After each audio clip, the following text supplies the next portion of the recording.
For a brief moment, Ted Williams captivated America as the man with the golden voice. One minute he was homeless, the next minute he was famous, and his rags to riches tale was the feel-good story of 2011. But not all fairy tales have happy endings. So whatever happened to the man with the golden voice? The golden voice goes viral.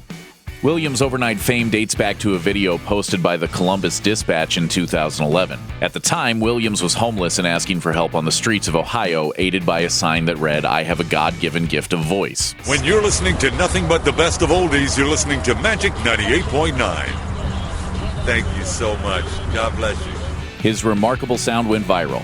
A $375,000 book deal and offers from Kraft Macaroni and Cheese, MSNBC, the Cleveland Cavaliers, and many other opportunities soon followed. Williams, whose former radio career was sidelined by years of addiction to drugs and alcohol, had suddenly been given a second chance at life. Kraft Homestyle Macaroni and Cheese. Cheesy noodles topped with golden brown breadcrumbs. You know you love it.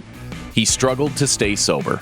About a week after he became famous, Williams admitted to talk show host Dr. Phil McGraw that he was still drinking and agreed to enter a treatment facility. A spokesperson for the Dr. Phil show told CNN that Williams' decision was fueled in part by a physical altercation with one of his daughters. Williams lasted just 12 days in the facility before leaving voluntarily. About 4 months later, Williams returned to rehab, committing to a 90-day program. After entering treatment, the Cleveland Cavaliers opted not to pursue a working relationship with him, and other gigs were also put on hold.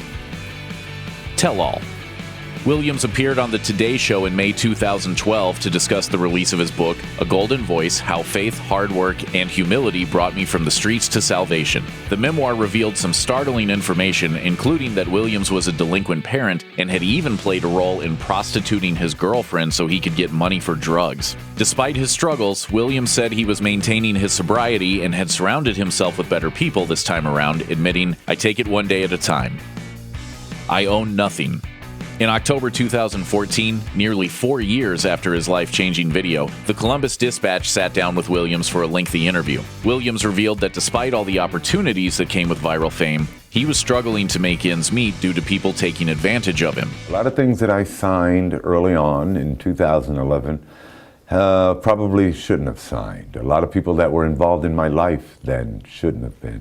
One of those people was his former manager, Alfred Battle. In 2016, Battle again tried to convince Williams to work with him on an unspecified project in Africa. Luckily, Williams said no, as Battle was arrested at the Newark airport for trying to smuggle $500,000 worth of heroin into the country from Ethiopia. Williams for president? Of all the wild stories to come out of Williams' rise to fame, none was as surprising as the time he announced he would be running for president of the United States. According to USA Today, Williams made the announcement in June 2015 while appearing on Scott Spears' Now radio program. "I was created to create change. I want to do it big. Looking at all the other people running, I said, why not change things on the highest level?" Alas, his bid for the White House concluded by the end of that summer. He told NBC News, "I wanted to focus on other things. I wanted to inspire and encourage." Williams comes full circle. 5 years after the video that made him famous, the Columbus Dispatch profiled Williams again to see how he had been doing. This time, the news was good. He had landed a Pepsi commercial and had even begun starring in his own weekday radio program, The Golden Voice Show in Columbus. The best part, it was on WVKO AM, which was the same radio station where Williams began his career in the 80s. According to Christian Today, Williams said during one of his shows, "I'm almost like a poster child for redemption." He gives back.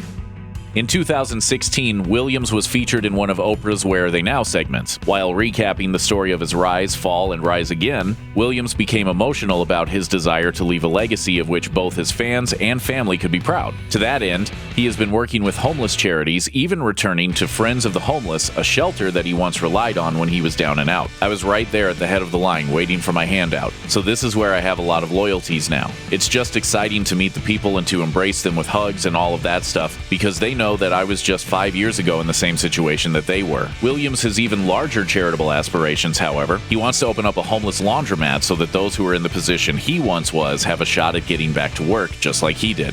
Thanks for watching. Click the grunge icon to subscribe to our YouTube channel, plus check out all this cool stuff we know you'll love too.